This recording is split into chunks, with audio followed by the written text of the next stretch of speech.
صبرس کی کہانی کو پڑھنے سے پہلے ہم لوگ دیکھتے ہیں اس کے کچھ کردار کے بارے میں، اور وہ کردار کو جب دیکھتے ہیں تو پہلے کردار کو نظر میں رکھتے ہیں کہ کون کیا ہے۔ یعنی دو کردار ہیں اور دو کرداروں کا ذکر ہی پوری کہانی کی جڑ ہے۔ جیسے ایک طرف عقل ہے تو دوسری طرف عشق ہے۔ یعنی دو بادشاہوں کی کہانی ہے۔ مان کے چلے یاد کرنے کے لیے ایک بادشاہ عقل ہے اور دوسرا بادشاہ عشق ہے۔ عقل جو ہے وہ سیستان کا بادشاہ ہے اور عشق جو ہے وہ دیدار کا بادشاہ ہے۔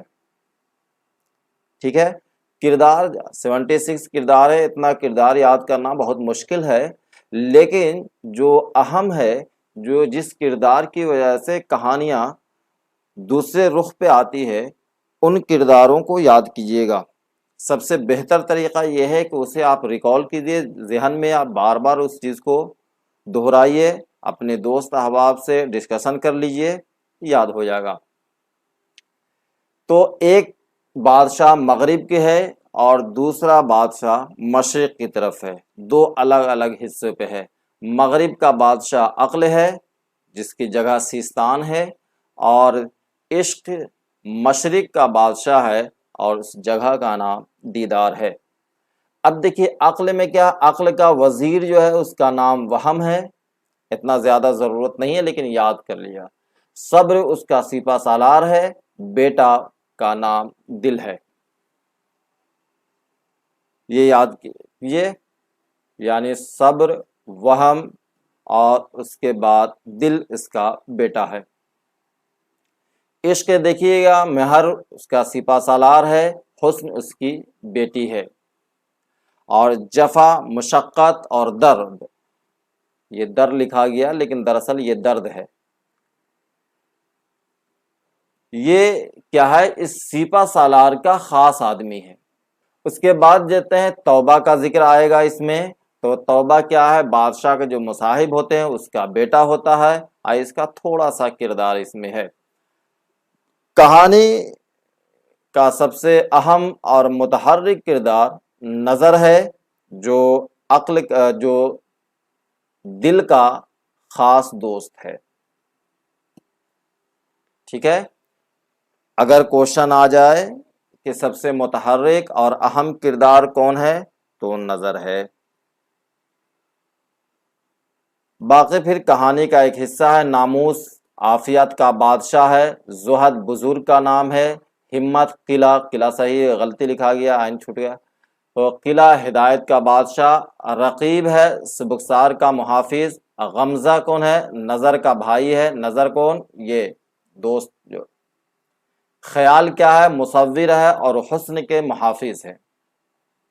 ٹھیک ہے، تو اس میں امپورٹنٹ کیا ہے کہ آپ خیال کو یاد رکھیے گا، نظر کو یاد رکھیے گا، ایک رقیب کو یاد رکھیے گا، یہ زیادہ امپورٹنٹ ہے، آپ کو یاد رکھیے گا، کیونکہ ان کی وجہ سے کہانی آگے بڑھتی ہے۔ تو جس کردار کی وجہ سے کہانی آگے بڑھ رہی ہے وہ کردار اہم ہو جاتا ہے۔ پھر اگر یہاں آ کے دیکھتے ہیں تو لٹ ہے، لٹ یہ کیا ہے، حسن کی سہیلی ہے، چاہ زقن ہے، اس میں دل کو چھپایا جاتا ہے، رخسار باغ کا نام، دہن چشمہ کا نام، غیر نام ہے وہ رقیب کی بیٹی کا نام ہے، اس کو بھی یاد رکھیے گا۔ تو بات یہاں سے شروع ہوئی تھی کہ سیستان ملک میں یعنی بادشاہ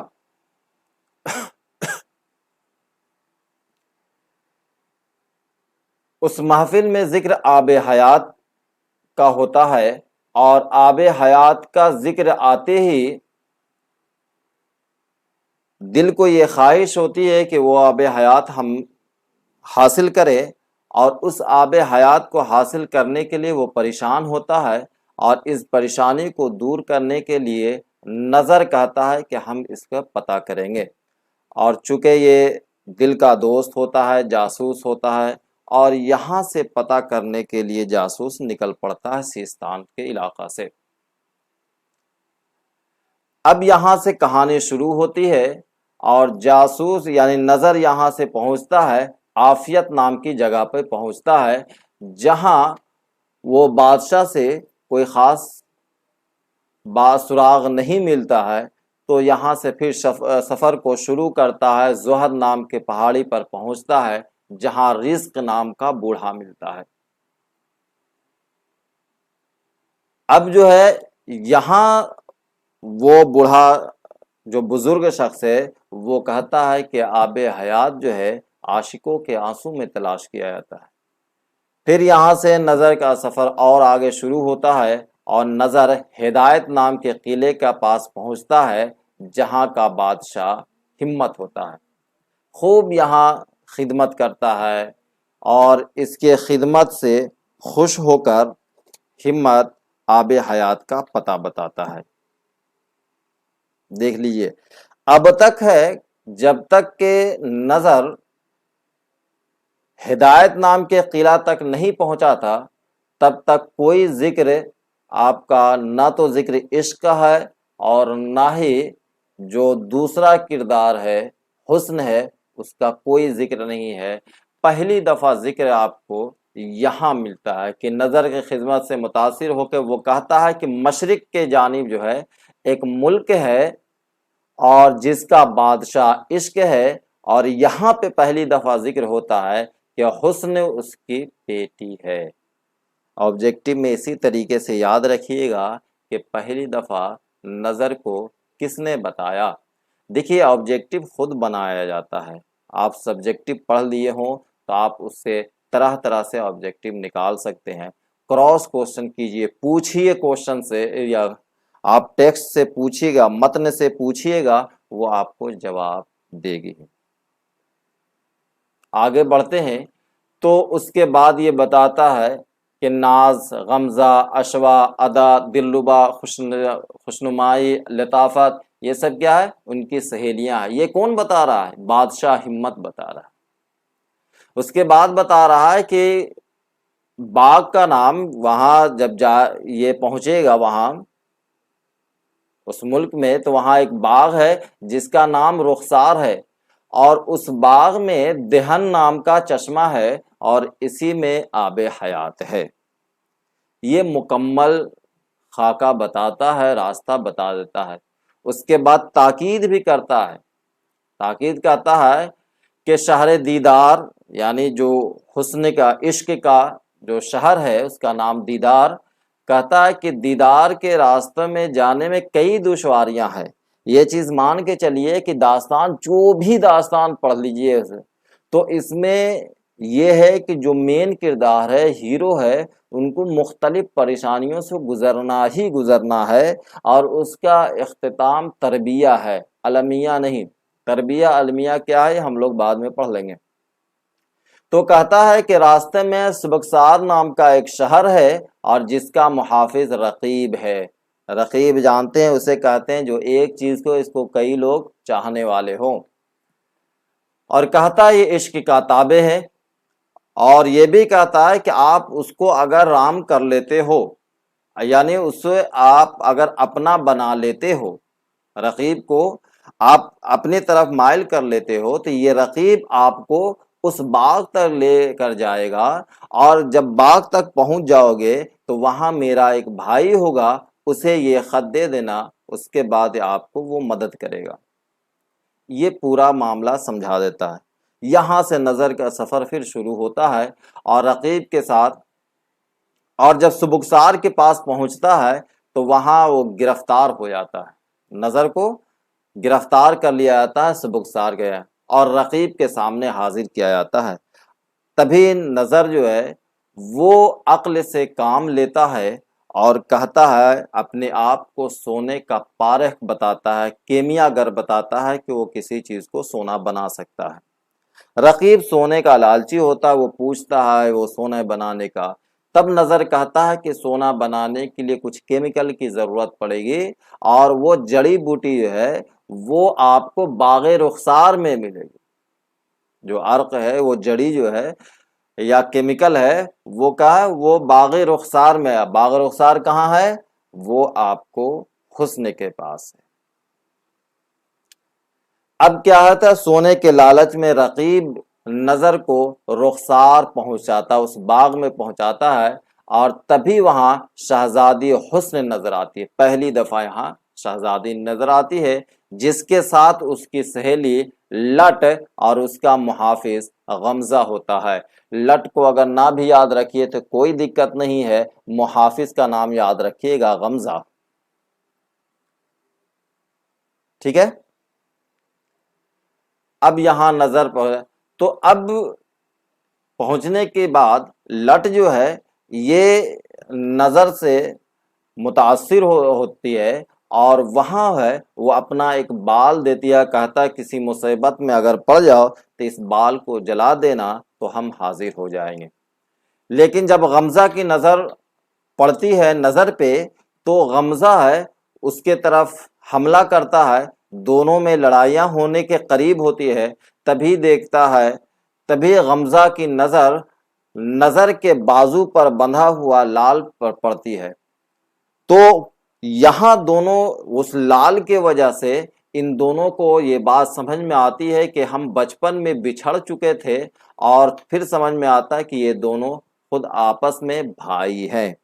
تو یاد رکھیے گا، غمزہ اور نظر کے رشتوں کی وضاحت کہاں ہوتی ہے، کیسے ہوتی ہے؟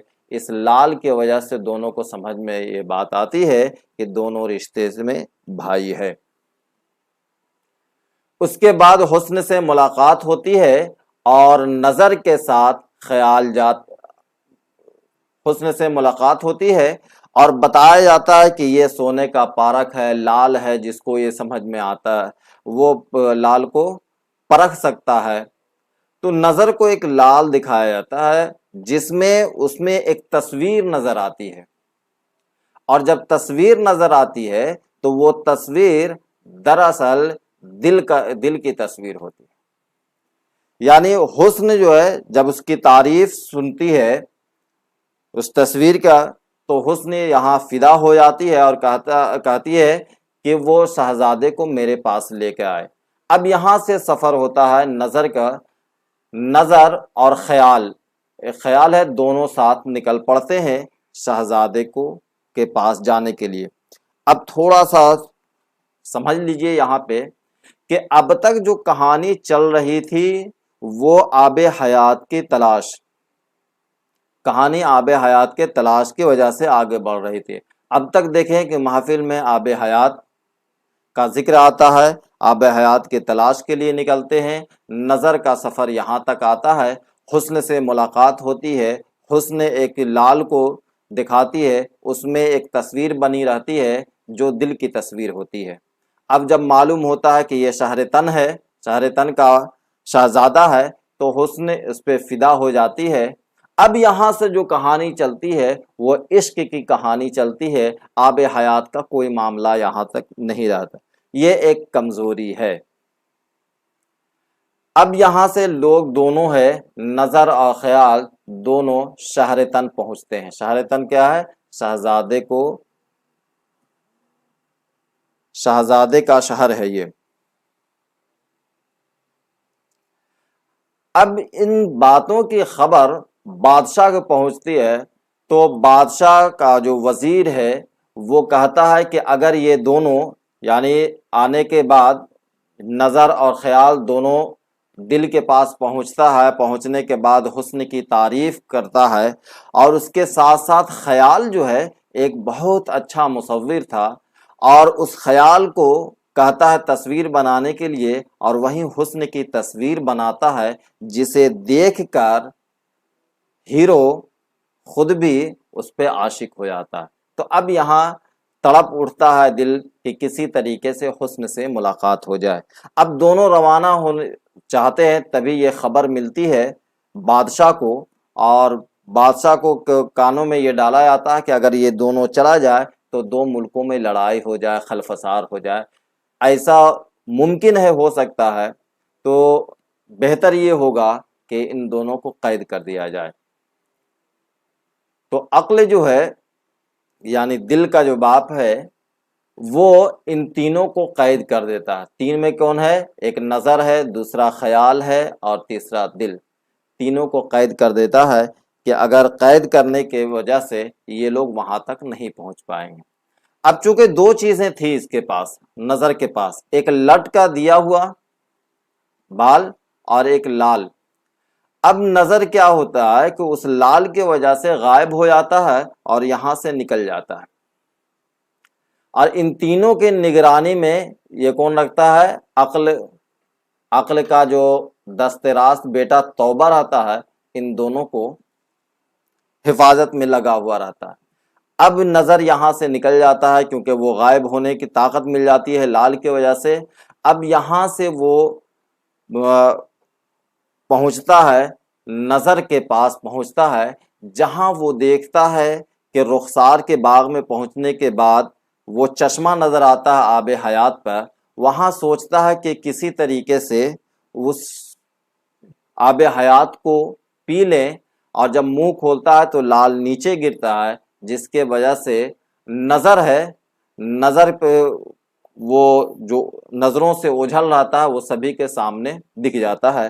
اب اس کی تلاش میں رقیب رہتا ہے، کیونکہ رقیب کو چکمہ دے کے بھاگتا ہے وہ، تو وہ پکڑا جاتا ہے یہاں۔ اب اس کی خبر حسن کو ملتی ہے،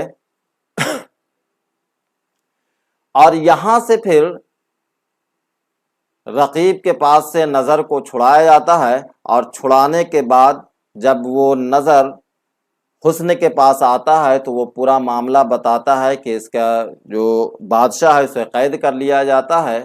اب ہے دل کو چھڑانے کے لیے یہاں فوج، نظر اور غمزہ دونوں فوج لے کر جاتا ہے، اور فوج لے جانے کے بعد توبہ کو شکست دیتا ہے۔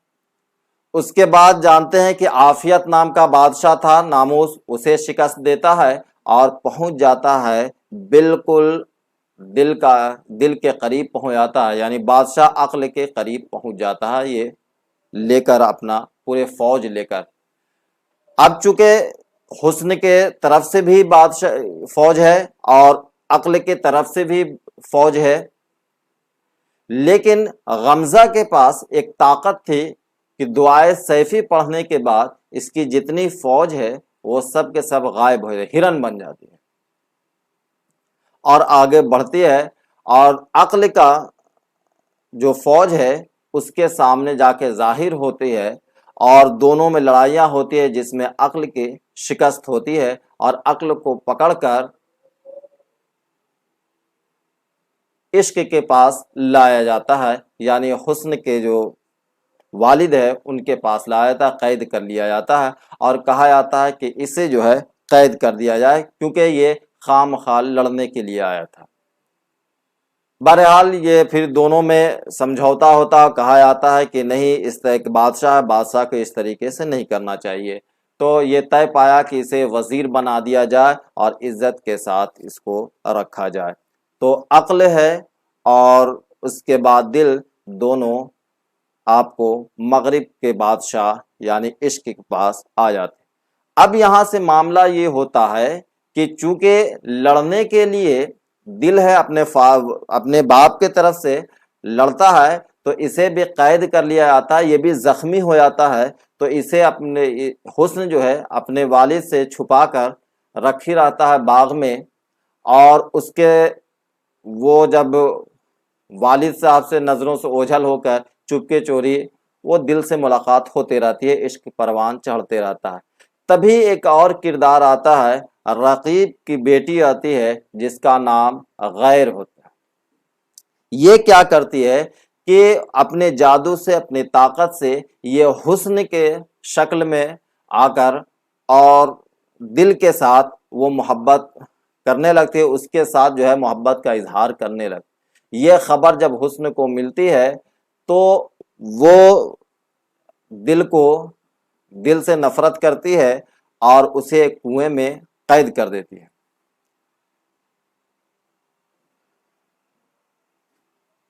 تب یہاں سے جب آگے یہ سلسلہ یوں ہی آگے بڑھتا، قید میں غیر جا کے اپنے والد کو، رقیب کو یہ کہتی ہے کہ میری وجہ سے اس طریقے سے دل کی حالت ہوئی ہے، پھر یہاں جا کے غیر حسن کو اپنے سارے حالات کو بتاتی ہے اور کہتی ہے کہ اس میں قصوروار جو ہے دل نہیں بلکہ میں ہوں، اور اس کے بعد یہ سارے معاملات سلجھتے ہیں اور پھر ایک وقت ایسا آتا ہے کہ ہنسی خوشی دونوں ساتھ میں ہو جاتے ہیں اور یہ کہانی تربیہ پر ختم ہوتی ہے۔ تو یہ ساری کہانی ہے اس کی، آپ کے صبرس کی کہانی ہے۔ تو کچھ چیزیں یاد کرنے کے جو میں نے بتایا ان چیزوں کو، کہ جیسے عقل کو یاد رکھنا ہے، عشق کو یاد رکھنا ہے، دل ہے کس کا بیٹا ہے، اس کے بعد یہ ان دونوں کا ریلیشن، عشق کی بیٹی کون ہے، حسن ہے، یہ یاد رکھنا ہے۔ نظر کیا ہے، آپ کا سب سے متحرک کردار ہے، یہ آپ کو ضرور یاد رکھنا ہے۔ اس کے بعد اس باغ کا نام کیا ہے، دہن کا چشمہ، یہ آپ کو ہر حال میں آپ کو یاد رکھنا ہی رہنا ہے۔ اس کے بعد ہمت ہے، اس کو یاد رکھنا ہے کیونکہ یہیں سے آپ کو راستہ اس کو ملتا ہے۔ یہ غمزہ کو یاد رکھنا ہے، خیال کو یاد رکھنا ہے کیونکہ خیال کی وجہ سے دل کو معلوم ہوتا ہے کہ یہ حسن کی خوبصورتی کیا ہے۔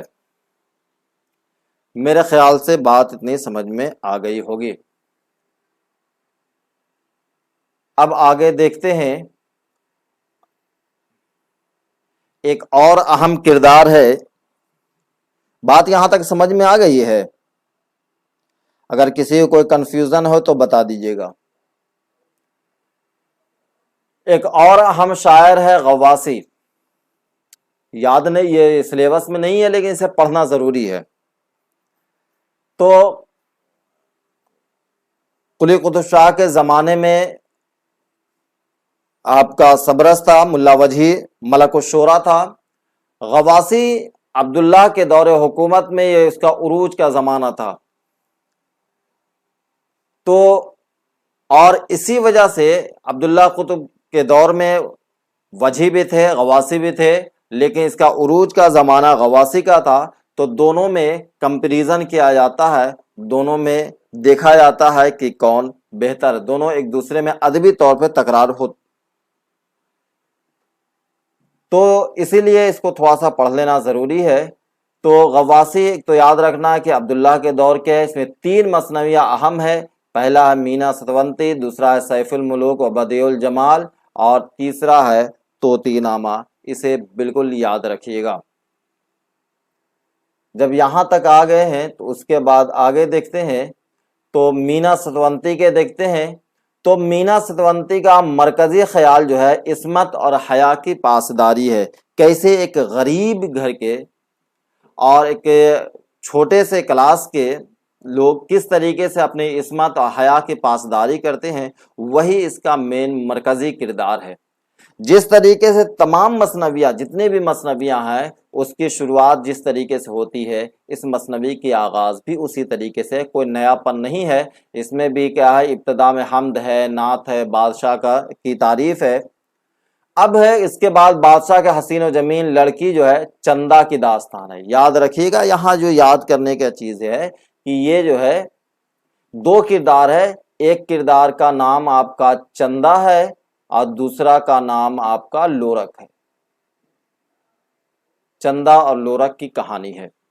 چندہ جو ہے وہ کیا ہے، وہ بادشاہ کی بیٹی ہے، اور لورک کون ہے، وہ چرواہا ہے۔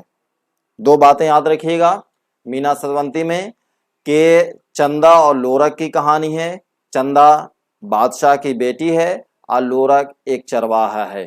تو اگر آ جائے اس طریقے سے کہ کس میں ایک چرواہا مرکزی کردار ہے تو وہ مینا ستونتی ہے، اور لورک کی شادی ہوئی رہتی ہے، اور لورک کو جو بیوی ہے اس کا نام ہے مینا۔ ٹھیک ہے، مینا ستونتی یہیں سے ہے، یعنی لورک کی بیوی، جو کہ بے حد خوبصورت، حسین و جمیل اور عبادت گزار اور بالکل پاسدار، جس کو کہتے ہیں کہ تمام خوبیوں سے بالکل وہ پر ہے۔ تو اب یہ ہوتا ہے کیونکہ بادشاہ کی بیٹی ہے، لورک پہ فدا ہو جاتی ہے، اور بڑی اس کے جد و جہد کے ساتھ چندہ ہے جو اس کے اپنے حسن میں اور اپنے مال دولت کے سامنے اس کو رام کر لیتی ہے، اس کو اپنا بنا لیتی ہے اور چندہ کو لے کر لورک کو لے کر فرار ہو جاتی ہے۔ اب بادشاہ کی بیٹی ہے تو ہنگامہ تو ہونا ہی ہے، لیکن جب مینا کے خوبصورتی کی تعریف بادشاہ کے سامنے سنائی جاتی ہے تو بادشاہ اس کی تعریف سن کے ہی اس پہ فدا ہو جاتا ہے، اور وہ بھیجتا ہے اپنا کوٹنی، ایک بوڑھی عورت ہے، وہ بتانے کے لیے کہ بادشاہ کیسا ہے۔ بادشاہ اس کو چاہنے لگا، طرح طرح کی باتیں بول کے کسی طریقے سے وہ اس لیے بھیجا جاتا ہے کہ وہ کوٹنی جو ہے وہ اپنی باتوں سے بادشاہ کے طرف راغب کر لے، لیکن تمام کوششوں کے باوجود جو ہے وہ مینا ہے وہ بادشاہ کو ٹھکرا دیتی ہے، اور بادشاہ کے ٹھکرانے کی وجہ سے وہ بادشاہ ایک دن مینا کے گھر کے پاس پہنچ جاتا ہے، اور کوٹنی جب بتاتی ہے بادشاہ کے بارے میں تو وہ اپنے حیا پاسداری کی باتیں کرتی ہے اور بالکل مرغوب نہیں ہوتی ہے بادشاہ کے وجہ سے۔ تو ان خوبیوں کو دیکھ کر بادشاہ یہ حکم دیتا ہے کہ ان دونوں کو، چندہ اور لورک کو، کہیں بھی ہو پکڑ کے لایا جائے، اور کیونکہ اتنی پاسدار حیا والی بیوی کو چھوڑ کر یہ دونوں کو فرار ہوا ہے، اس لیے ان دونوں کو سزا دیا جائے۔ اور یہی بات ہے یہاں پہ اس کہانی کا مرکزی کردار ہے۔ کہانی میں کوئی خاص موڑ نہیں ہے، مین یاد رکھنا اہم اس کا کردار ہے کہ چندہ اور لورک ہے۔ چندہ ہے جو بادشاہ کی بیٹی ہے، لورک ہے جو چرواہا ہے، اسی کی بیٹی ایک بیوی ایک مینا ہے، یہ یاد رکھیں۔ اس کے بعد جو اہم اس کا کردار ہے، اہم ایک مثنوی ہے سیف الملوک و بدیع الجمال۔ اس کو یاد رکھنا ہے کیا کہ یہ سلطان قطب شاہ کے زمانے حیات میں لکھی گئی تھی، لیکن ان کے سامنے وہ پیش نہ کر سکے کسی کی وجہ سے، لیکن 1626 میں جب بادشاہ کا انتقال ہوا تو غواصی نے کچھ شعر کو حذف و اضافہ کے ساتھ عبداللہ قطب شاہ کے حضور میں پیش کیا۔ ہم جانتے ہیں کہ عبداللہ قطب شاہ کا ملک الشورى جو ہے وہ کون ہے؟ وہ غواصی ہے، اور یہ مثنوی 30 دنوں میں مکمل ہوئی ہے، اور مثنوی کا جو ماخذ ہے وہ الف لیلہ کی کہانی ہے۔ اب یہ سیف الملوک و بدیع الجمال کی کہانی اور سبرس، ان دونوں میں تقابلی مطالعہ ہوتا ہے، اور دیکھا جاتا ہے کہ وہاں ماخذ کون ہے؟ نیشا فتاحی نیشا پوری کی کتاب ہے حسن دل ہے، اور یہاں اس کا جو ماخذ ہے وہ الف لیلہ کی کہانی ہے۔ مثنوی کی شروعات کیا ہے؟ حمد ہے، نعت ہے، منقبت ہے، اور عبداللہ قطب شاہ کے بعد کتب مشتری میں کیا ہوا تھا کہ ایک جو ہے عنوان دیا گیا در حسب حال خود گویت، یعنی اس میں خود جو ہے مثنوی نگار اپنا احوال بتاتا ہے اور مقصد بتاتا ہے اور اپنا شاعرانہ دعویٰ کرتا ہے۔ تو وجہی نے بھی وہاں کتب مشتری میں دعویٰ کیا ہے، اور اس میں بھی وہی عنوان دے کر یہ بھی دعویٰ کرتے ہیں، غواصی بھی دعویٰ کرتے ہیں، اور وجہی پر چوٹ پہنچائی گئی ہے، یعنی تنزیہ طور پر اس پر چوٹ پہنچائی گئی ہے۔ یہ بہت امپورٹنٹ ہے جو کہ یاد رکھنے کے لائق ہے۔ در حسب حال خود گویت، ٹھیک ہے، یہ دونوں میں ہے۔ وجہی نے پہلے غواصی پر چوٹ پہنچائی، طنز کیا، جب اس کی باری آئی تو یہی عنوان دیا در حسب حال خود گویت، اور ان سے شاعرانہ دعوے کیے اور وجہی پر چوٹ کی گئی ہے۔ اس کے بعد دیکھیے کتب مشتری میں اب کیا ہے کہ کتب مشتری میں مشتری کو خواب میں دیکھتا ہے، یاد ہوگا میں نے پڑھایا تھا کہ اسے خواب میں دیکھ کے فدا ہوتا ہے، جبکہ سیف الملوک و بدیع الجمال میں سیف الملوک جو ہے تصویر دیکھ کر عاشق ہوتے ہیں۔ یہ جو ہے کچھ دونوں میں مقابلہ ہے، تقابلی مطالعہ، اس کے آگے بھی ہم لوگ دیکھیں گے۔ دوسری یہ بات دو تین چیزیں ہم لوگوں نے دیکھا تھا کہ قطب شاہی دور عادل شاہی دور میں یہ فرق ہے کہ عادل شاہی دور نے مقامی زبان کے اثرات زیادہ مرتب کیا، جبکہ قطب شاہی دور نے ایرانی اور فارسی زبان سے زیادہ متاثر ہوا، اور غزلیں زیادہ کہی گئی ہیں قطب شاہی دور میں، جبکہ مثنویاں جو ہے وہ زیادہ لکھی گئی ہیں عادل شاہی حکومت میں۔ تو یہ سارے جو ہے دونوں میں فرق ہے جسے واضح کرنا ضروری تھا۔ اب چونکہ اس کے بعد ہم لوگ تقابلی مطالعہ پڑھیں گے، یہ اس کا سیف الملوک و بدیع الجمال، اس کے بعد ہم لوگوں کا ایک اور یہ پڑھنا ہے آپ کو پھول بن ہے، اس کو پڑھ لیں گے، لیکن اس سے پہلے کچھ الگ چیز ہے جو ہمیں جاننا ضروری ہے، صنف کے بارے میں جاننا ضروری ہے، اس کے بعد ہی ہم لوگ آگے بڑھ سکتے ہیں۔ جیسے اب دیکھتے ہیں پورا اردو ادب کو لے کے چلتے ہیں، اردو ادب پورے اردو کو دیکھتے ہیں تو دو حصوں میں تقسیم کے،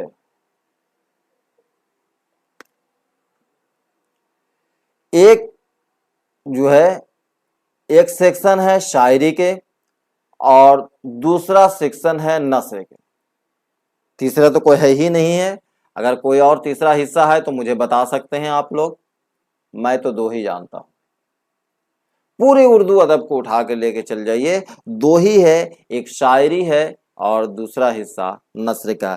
بہت آرام سے اس سے سمجھیے گا، سمجھ لیے تو سمجھ لیے کہ بہت بڑا کام ہو گیا آپ لوگوں کا۔ اب یہ کہ دونوں کو ڈیفرنس کیسے کرتے ہیں، الگ کیسے کرتے ہیں، وہ بنیاد کیا ہے، وہ ایک لفظ میں یا ایک ورڈ میں ہمیں بتا دیجئے کہ جس کے وجہ سے کہیں گے کہ شاعری کی خصوصیت یہ ہے اور نثر کی خصوصیت یہ ہے، ایک لفظ میں۔ تو دیکھتے ہیں شاعری کی جو بنیاد ہے یہ ہے قافیہ اساس ہے، ٹھیک ہے، یعنی قافیے کی بنیاد پر شاعری کو تقسیم کرتے ہیں ہم۔ اصل جو اس کی بنیاد ہے وہ اساس جو ہے قافیہ اساس ہے، اور قافیے کے بنیاد پر شاعری کو ہم لوگ الگ کرتے ہیں۔ نثر جو ہے وہ واقعہ اساس ہے، ٹھیک ہے، واقعات کے بنا پر نثر کو کئی حصوں میں ہم لوگ تقسیم کرتے ہیں۔ یاد کرتے ہوئے چلیے، اردو ادب کو دو حصوں میں تقسیم کیا، پہلا شاعری، دوسرا نثر۔ شاعری جو ہے وہ قافیہ اساس ہے، قافیے کے بنیاد پر الگ کرتے ہیں، نثر جو ہے وہ واقعہ اساس ہے۔ کلیئر میرے خیال سے؟ اب چلیے ادھر،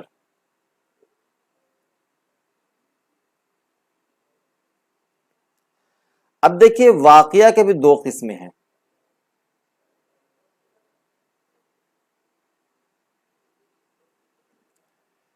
ایک کو کہہ دیے تصدیق شدہ، ایک ہے بلا تصدیق۔ پہلے نثر کو ہم لوگ دیکھتے ہیں الگ الگ حصوں میں تقسیم کرتے ہیں۔ تو واقعہ کے بھی دو قسمیں ہیں، ایک ہے تصدیق شدہ، ایک ہے جس کی تصدیق نہ کی جائے۔ جیسے اگر آپ کے دماغ میں کوئی کہانی ہے، کوئی واقعہ ہے جو صحیح بھی ہو سکتا ہے، غلط بھی ہو سکتا ہے، لیکن اسے تصدیق نہیں کر سکتے، لیکن کچھ ایسے واقعہ ہیں، کچھ ایسی کہانیاں ہیں جسے تصدیق کر سکتے ہیں، یعنی جس میں واقعے کی تصدیق کی کوئی ضرورت نہیں ہے، اسے کہتے ہیں افسانوی، ٹھیک ہے۔ جس میں واقعہ میں تصدیق شدہ ہونا یعنی تصدیق ہونا یا واقعہ کو تصدیق کرنا ضروری ہے، اسے کہتے ہیں غیر افسانوی۔ تھوڑا سا کنفیوژن ہے، اس کو دور کر لیتے ہیں۔ یعنی ہم لوگ کہہ رہے ہیں کہ نثر کی بنیاد کیا ہے؟ واقعہ اساس ہے، یعنی واقعے کے بنیاد پر نثر کو الگ کرتے ہیں، اور واقعے کے دو قسمیں ہیں، ایک ہے تصدیق شدہ، ایک ہوتا غیر تصدیق، یعنی ایک واقعے کے تصدیق ضروری ہے کہ ہاں یہ واقعہ ہوا ہے، ایک میں یہ ہے کہ کوئی کہانی کہہ رہا ہے اس کو تصدیق کرنا ضروری نہیں ہے۔ تو جس میں کہانی کی تصدیق ضروری ہے، یعنی اس کی سچائی کو پتہ ہونا ضروری ہے، تو اس کو کہتے ہیں غیر افسانوی ادب۔ یعنی غیر افسانوی ادب میں جتنی بھی کہانیاں ہوں گی وہ سب کے سب کیا تصدیق شدہ، یعنی ایسا ہوا ہونا چاہیے، جبکہ وہ واقعہ جو تصدیق سے مبرہ ہو، تصدیق کی ضرورت نہیں ہے، تو ویسے صنف کو کہتے ہیں افسانوی ادب۔ یعنی افسانوی ادب جتنے بھی ہے، اب دیکھ لیجئے جتنے بھی ہے، داستان ہے، ناول ہے، افسانہ ہے، جتنے بھی کہانی ہے، اس میں جو کہانی کہی جاتی ہے تو ہم یہ نہیں پوچھتے ہیں کہ اچھا بتاؤ کہاں پہ کہانی ہے، یہ گھٹنا کہاں پہ ہوا ہے نا؟ تو جس میں تصدیق کی ضرورت نہ ہو وہ افسانوی ادب ہے، اور جس میں واقعہ کی تصدیق کرنا ضروری ہو اسے غیر افسانوی ادب کہتے ہیں۔ اب غیر افسانوی ادب میں جتنے بھی ہے، جیسے آپ مضمون لکھ رہے ہوں تو مضمون میں کسی کہانی کو اگر لکھ دیا، کسی واقعے کو اگر لکھ رہے ہیں تو آپ یہ سوال کر لیجئے گا کہ یہ کہاں پہ ہوا۔ اخبار ہے، اس میں اگر کوئی واقعہ لکھ رہے ہیں تو اس کی تصدیق ضروری ہے، لیکن جب ایک کہانی لکھ رہے ہیں تو بہرحال وہ کہانی حقیقت کیوں نہ ہو لیکن اس کی تصدیق نہیں چاہتے ہیں آپ۔ میرے خیال سے یہاں تک بات سمجھ میں آ گئی ہوگی، ٹھیک ہے؟ دونوں کو الگ الگ۔ اب دیکھیے افسانوی ادب میں کون کون ہے؟ افسانوی ادب میں اب کون کون ہے؟ یہاں آتے ہیں داستان ہے، ناول ہے، اس کے بعد افسانہ ہے، اور ایک ڈرامہ ہے، یہ آ گیا، یہ افسانوی ادب ہے۔ اور جب غیر افسانوی ادب کہتے ہیں تو غیر افسانوی ادب میں آپ کا انشائیہ ہے، مضامین ہیں، خطوط ہیں، خود نوشت ہیں،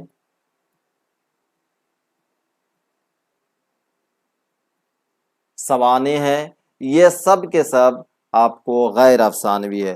تو افسانوی ادب کس کو کہتے ہیں، غیر افسانوی ادب کس کو کہتے ہیں، یہ آپ کو معلوم ہونا چاہیے۔ اس کے بعد جب دیکھتے ہیں قافیہ اساس پہ دیکھتے ہیں تو قافیے کے بنیاد پر ہم لوگ الگ کرتے ہیں تو دیکھتے ہیں کہ ایک ہے غزل ہے، جتنے بھی صنف ہے شاعری میں آپ لے، نظم ہے آپ ہے، اس کے بعد مثنوی ہے، مرثیہ ہے، قصیدہ ہے، یہ سارے آپ کو شاعری کا اہم حصہ ہے۔ تو میرے خیال سے آج کے لیے اتنا کافی ہے، پھر ہم لوگ آگے بڑھیں گے اور اس کے اکارڈنگ ہم لوگ دیکھیں گے، کل یہ بھی دیکھیں گے کہ داستان کسے کہتے ہیں، کیا کیا خوبیاں ہونی چاہیے، یہ سارے، یعنی فکشن